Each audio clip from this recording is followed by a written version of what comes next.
reshuffle, tidak anti evaluasi. Presiden punya hak sepenuhnya untuk mengevaluasi menteri-menteri dari partai apapun, termasuk dari, kalau sekiranya kurang berprestasi, ada masalah, saya kira setiap saat bisa direshuffle, termasuk dari Nasdem. Nggak ada masalah, itu hak sepenuhnya Presiden. Ketua Umum Nasdem, Bang Surya, sudah menyampaikan bahwa Nasdem akan mengawal kontinuitas pembangunan yang sudah dilaksanakan oleh Bapak Presiden Joko Widodo. Apa yang kurang lagi? Apa yang dikhawatirkan lagi? Kalau ada yang masih kurang-kurang, itu mengolah politik. Jokowi sebagai kepala pemerintahan, maaf nih Bapak Presiden, agar saya tidak dituduh dan menjadi cenayang politik dan itu bukan pekerjaan saya, lalu saya lacak, apa sebenarnya alasan seorang presiden mereshuffle kabinet? Misalnya ditemukanlah 115 negara tradisinya, di Amerika Latin misalnya, di Eropa. Jika itu kabinet presidensial, maka reshuffle kabinet itu hanya dilakukan untuk mengatasi expected shock. Kalau presiden mau reshuffle nggak perlu alasan. Nggak perlu alasan ya? Nggak perlu. Iya. Kan kalau kata profesor, ya kata Mbak Maria kan prerogatif. Kalau kan bahasa di rakyat itu, saya kan rakyat nih, terserah kan. Terserah aja. Jadi nggak perlu ada alasan, mau baper ke, mau kinerja ke, bebas gitu. Oke. Jadi artinya sebenarnya pertanyaannya adalah buat rakyat efeknya apa? Buat kita tuh efeknya apa kalau ada reshuffle sekarang? Menurut saya, ya hasil evaluasinya, Kementerian Pertahanan ini perlu dievaluasi. Karena ada beberapa program yang menjadi misi dari Pak Jokowi itu tidak bisa dilaksanakan secara baik. Pak Jokowi berkali-kali bilang Indonesia itu kita dunia menghadapi krisis. Salah satunya adalah krisis pangan.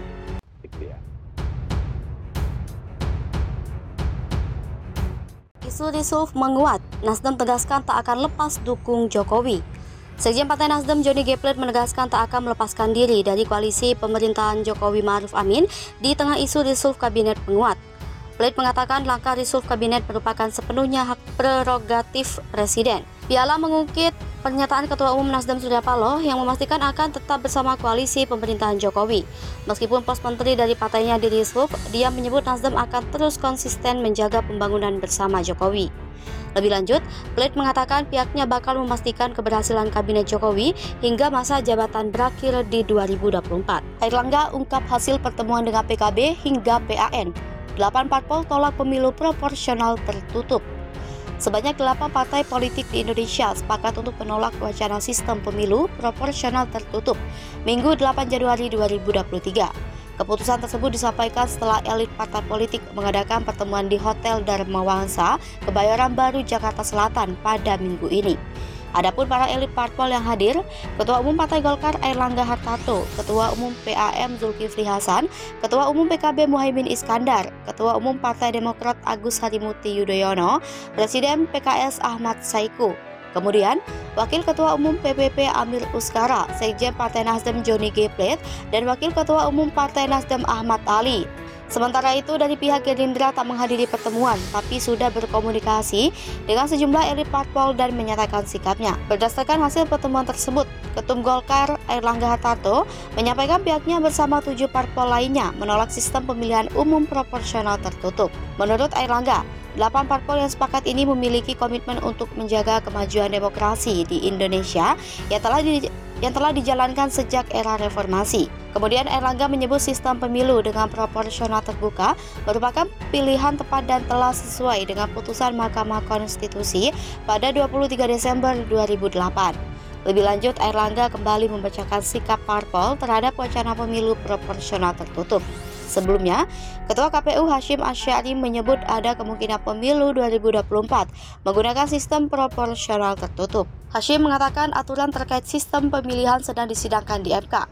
Adapun sistem pemilu proporsional tertutup, kemungkinan pemilih dalam pemilu legislatif hanya memilih partai dan bukan calon legislatif.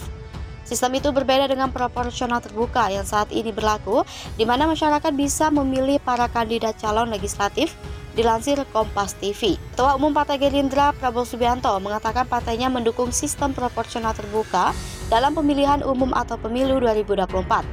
Prabowo Subianto menilai sistem yang telah diterapkan saat ini lebih demokratis. Prabowo Subianto menjelaskan melalui sistem proporsional terbuka, kemungkinan dalam satu partai di satu daerah, pemilih memiliki 6 calon legislatif dengan latar belakang yang berbeda-beda. Ada yang mewakili pemuda, ulama, buruh, hingga petani. Namun bila sistem proporsional tertutup, kata Prabowo, hanya partai politik yang menentukan siapa kader yang ditunjuk menjadi caleg. Menghadiri pertemuan, Gerindra sepakat tolak proporsional tertutup. Ketua Umum Partai Golkar Airlangga Hartarto memastikan Partai Gerindra ikut menyetujui hasil keputusan petinggi 7 parpol yang menolak sistem proporsional tertutup. Meski Ketum Gerindra Prabowo Subianto dan jajarannya tidak hadir dalam pertemuan 7 Ketua Umum dan elit parpol di Hotel Dharma Wangsa, Jakarta Selatan, Minggu 8 Januari 2023. Dalam komunikasi tersebut, Airlangga menuturkan Prabowo dan Gerindra sepakat menolak wacana sistem proporsional tertutup. Airlangga juga mengatakan pertemuan silaturahmi awal tahun 2023 ini dilaksanakan pada 8 Januari karena terdapat 8 partai yang bergabung dalam pertemuan dan memberikan statement. Berikut ini adalah sikap petinggi 8 parpol menolak sistem proporsional tertutup. Pertama, menolak sistem proporsional tertutup dan memiliki komitmen untuk menjaga kemajuan demokrasi di Indonesia yang telah dijalankan sejak era reformasi. Sistem pemilu proporsional tertutup merupakan kemunduran bagi demokrasi kita. Kedua, 8 parpol sepakat bahwa sistem pemilu dengan proporsional terbuka merupakan pilihan yang sangat tepat dan telah sesuai dengan putusan Mahkamah Konstitusi nomor 22 sampai 24 PUU 6/2008 pada tanggal 23 Desember 2008. Sistem ini sudah dijalankan dalam 3 kali pemilu dan gugatan terhadap jurisprudensi akan menjadi presiden yang buruk bagi hukum Indonesia dan tidak sejalan dengan asas nebis in idem. Ketiga, KPU tetap menjalankan tugasnya sebagai penyelenggara pemilu dengan menjaga netralitas dan independensinya sesuai dengan peraturan perundang-undangan. Keempat, 8 parpol mengapresiasi pemerintah yang telah menganggarkan anggaran pemilu 2024 serta kepada penyelenggara pemilu, terutama KPU, agar tetap menjalankan tahapan-tahapan pemilu 2024 sesuai yang telah disepakati bersama. Kelima, 8 parpol berkomitmen untuk berkompetisi dalam pemilu 2024 secara sehat dan damai dengan tetap menjaga persatuan dan kesatuan bangsa agar tetap memelihara stabilitas politik, keamanan, dan ekonomi.